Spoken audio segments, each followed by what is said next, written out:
Hello everyone. आज हम पढ़ने वाले हैं केस स्टडी बेस्ड क्वेश्चन जो कि फिजिक्स से आया है और इलेक्ट्रिसिटी चैप्टर से पूछा गया है। The question is the following table given below shows the resistivity of three materials X Y and Z. तो आपको रेजिस्टिविटी गिवन है एक्स की, वाई की, जेड की। बहुत ही सिंपल क्वेश्चन है। इसमें आपसे फर्स्ट पार्ट में पूछ रहा है कि आपको अरेंज करना है इनको in the increasing order of conductivity, और सेकंड पूछ रहा है बताना है एक्स वाई जेड में से बेस्ट कंडक्टर कौन है। थर्ड पूछ रहा है कि एक्स वाई जेड में से बेस्ट इंसुलेटर क्या है। और फोर्थ में पूछा है कि इलेक्ट्रिकल रेजिस्टिविटी किसी भी वायर की किन किन फैक्टर्स पे डिपेंड करती है। तो मतलब हमने फैक्टर्स बताने हैं रेजिस्टिविटी के, किस किस पे डिपेंड करती है। तो फर्स्ट ऑफ ऑल स्टार्ट करते हैं सोल्यूशन फर्स्ट पार्ट से, जिसमें पूछा था इंक्रीजिंग ऑर्डर ऑफ कंडक्टिविटी। ठीक है कि भाई कौन सा बेस्ट हमारा कंडक्टर है। तो फर्स्ट पार्ट में हमें पता है कि जो मटेरियल है अगर उसकी रेजिस्टिविटी सबसे कम है तो इसका मतलब वो सबसे कम रेजिस्टेंस ऑफर करेगा, करंट के फ्लो को वो बहुत कम रेजिस्टेंस देगा। तो जो मटेरियल लीस्ट रेजिस्टेंस प्रोवाइड करते हैं वो क्या हो जाते हैं बेस्ट कंडक्टर, क्योंकि रेजिस्टेंस कम है तो इसका मतलब करंट उसमें से बहुत अच्छे से फ्लो कर पाएगा। तो जिस मटेरियल का रेजिस्टेंस सबसे कम होगा that material is the best conductor of electricity. Okay, तो अगर हम टेबल से चेक करें अपना, जो लीस्ट रेजिस्टेंस है वो है Z का, बिकॉज वो है in the order of 10⁻⁻17।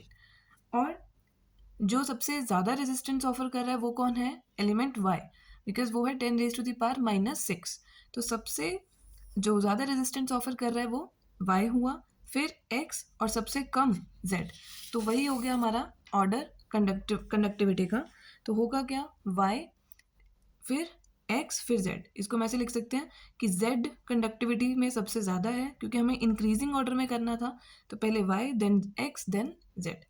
Second पूछा था कि बेस्ट कंडक्टर कौन होगा, ऑब्वियसली Z होगा क्योंकि उसके पास लीस्ट रेजिस्टेंस है, लीस्ट रेजिस्टिविटी है उसकी, तो Z is the best conductor. Third पूछा था बेस्ट इंसुलेटर कौन होगा, बिल्कुल फर्स्ट से ही सारे आंसर्स आ रहे हैं, तो Y is the best insulator because it has high resistivity. तो आपसे डी पार्ट में पूछा था कि रेजिस्टिविटी क्या फैक्टर्स क्या क्या हैं, रेजिस्टिविटी किस किस पे डिपेंड करती है। तो हमें ये फॉर्मूला पता है R equals to rho L upon A, where rho is resistivity जिसको हम क्या बोलते हैं constant, L is length of a conductor, A is area of cross section of a conductor, R is resistance of a conductor, और rho is constant. जो यहाँ पे resistivity हमने लिखी है वो कांस्टेंट है। तो यहाँ पे इस फॉर्मूला में ये कांस्टेंट है, इसका मतलब क्या हुआ कि अगर आप लेंथ बढ़ाते हो या एरिया बढ़ाते हो, मतलब साइज है ना, शेप अगर आप चेंज करते हो तो रेजिस्टिविटी पे कोई फ़र्क नहीं पड़ेगा, बिकॉज अगर मैं लेंथ बढ़ा दूंगी तो एरिया उस हिसाब से कम हो जाएगा, है ना।